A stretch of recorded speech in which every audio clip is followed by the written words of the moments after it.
I like to be structured. I like things to be the way that they are. If you went in my closet right now and at home, you would find all my short sleeve t-shirts that don't have a button in one order from light to dark in color.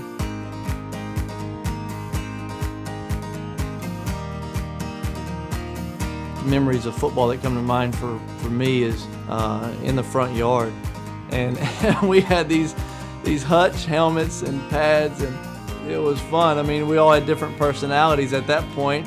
I felt like I was going to be a linebacker, so Dad would come out there and Dad would just say, "Hey, if you're going to get ready to play, you just go run into that tree over there. That will get you ready to play."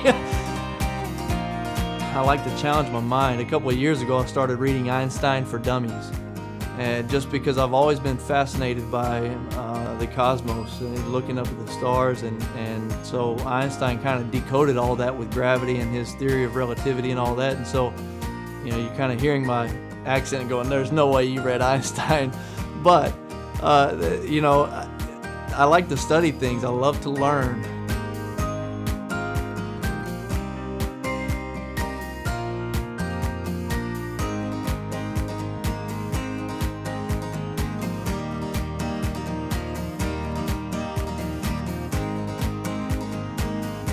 Year 2 in Tampa, or my third year in the league, the last practice and the last day of OTAs, I believe even the last play of the last period of OTAs in June, I blow out my knee.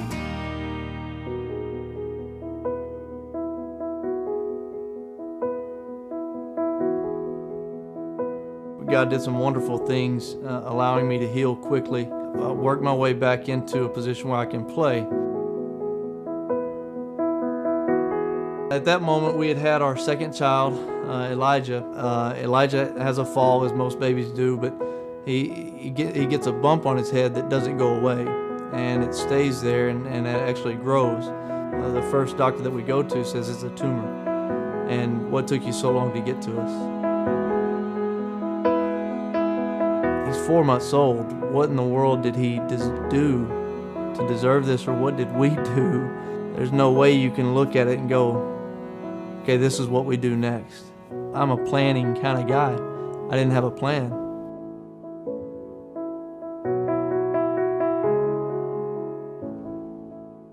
Dr. Yaakov comes out about 30 minutes after he take him back and said, the hardest part's over. We got him under anesthesia just fine, and they're starting the surgery. So we go, okay, now we know that it's going to be about 4 hours, 3.5 hours from now. Well, he comes out about an hour and a half later and says, we're done.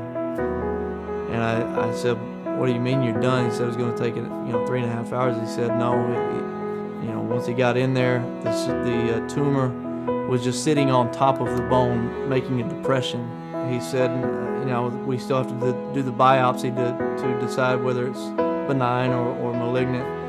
But generally, they can tell just by looking at it. So he came out and said, I don't want to guarantee you anything, but I'm pretty sure that it's benign and it's not cancerous.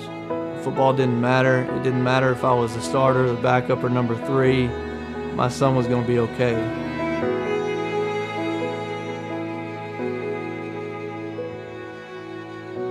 And I get a call the next day, and it's Coach Paul Hackett, and he calls me and says, hey, you're going to start against New Orleans. And it's my first start since I was a rookie.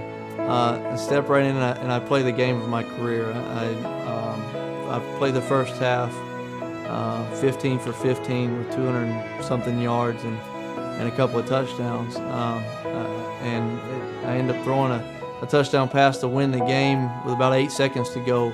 So to be able to come in and play that freely after that kind of a year, I think that's why I was able to play so freely, is because when you go through something like that, it puts it in perspective.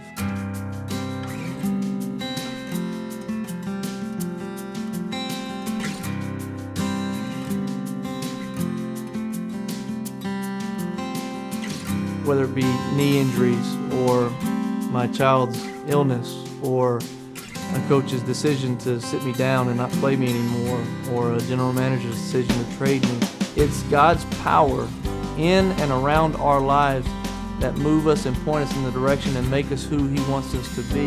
He's directing those steps, not that coach, not that general manager, not that injury, not that sickness.